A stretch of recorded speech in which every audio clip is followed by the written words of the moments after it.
Wingo Talk. Welcome back, everybody. Today's hot topic is how Finnish schools differ from American schools. Our first vocabulary word is exceptional. That shot was exceptional.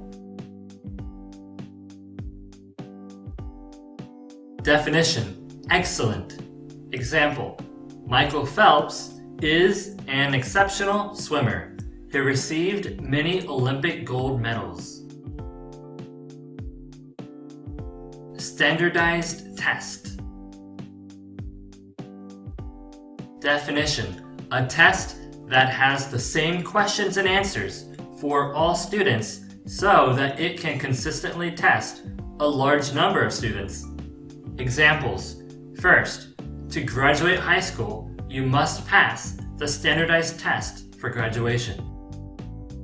Number 2, high scores on standardized tests like the SAT are important for college admissions.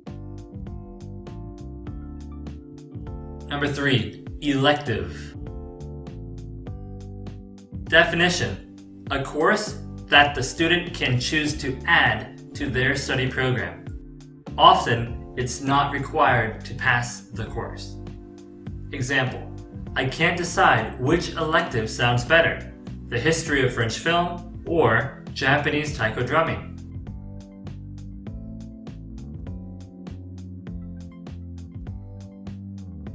Educator.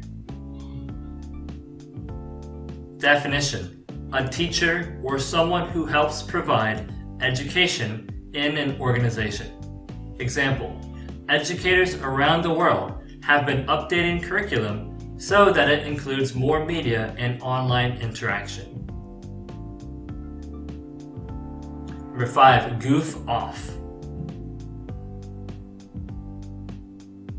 Definition: to avoid doing work and to just have fun instead. Playing and having fun in a silly way.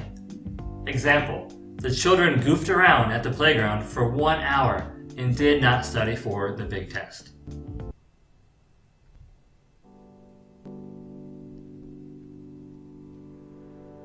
Finnish students have been getting top scores in the OECD's program for international student assessment for several years. I would like to make a note. Program is spelled in the UK English style. This is because this program is not from the US, it's from Europe.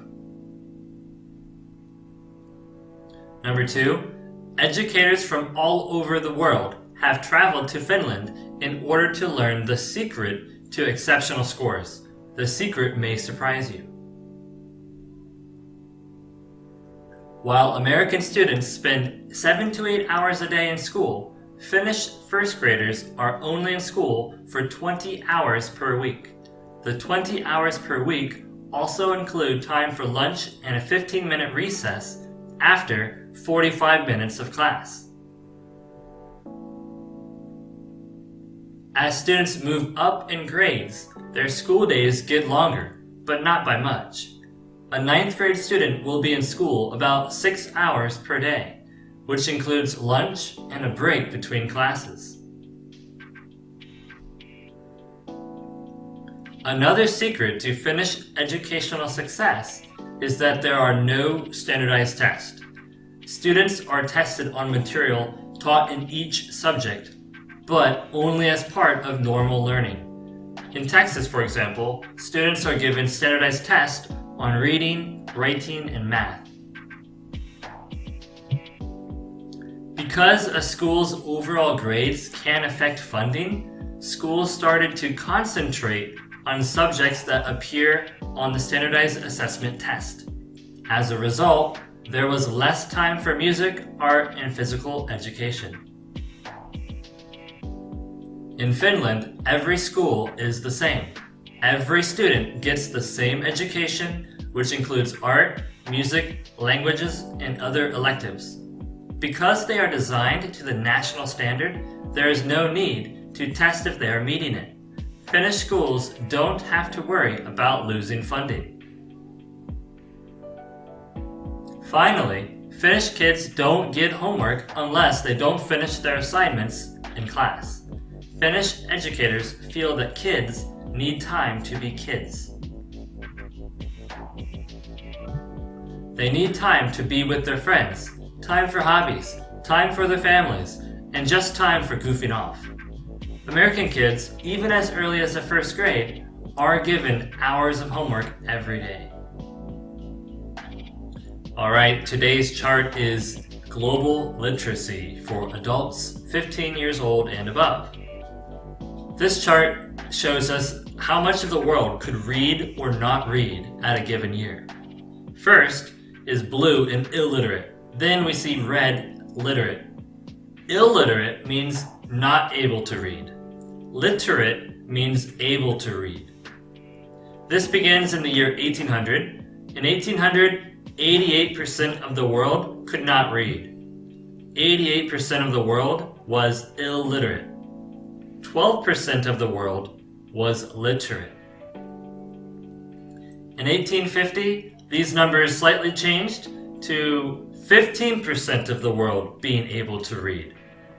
In 1900, it increased again to 21% of the world being able to read. In 1950, it shot up to 56% of the world being literate. Again, in 2000, it shot up to 82%. In 2016, 86% of the world was literate. A few phrases I want to talk about for this chart would be gradually increase. We can see from 1800 to 1900, the percentage of literate adults gradually increased. Or we can say, for 100 years, literacy increased around the world, gradually. Another phrase is shot up. From 1900 to 1950, literacy shot up from 21% to 56%. We can also say more than doubled. In 1900, 21% of the world was literate. In 1950, that number more than doubled to 56%. So 21%, if you double it, it's 42%. So 56 is clearly higher than 42, so that's why we can say more than doubled. Alright, talk about this more with your group. Make some example sentences to describe the chart. Next, we have discussion questions.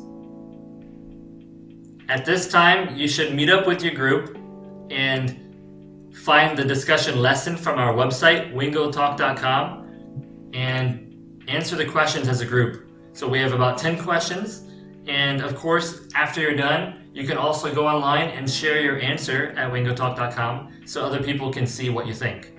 Alright, see you next time.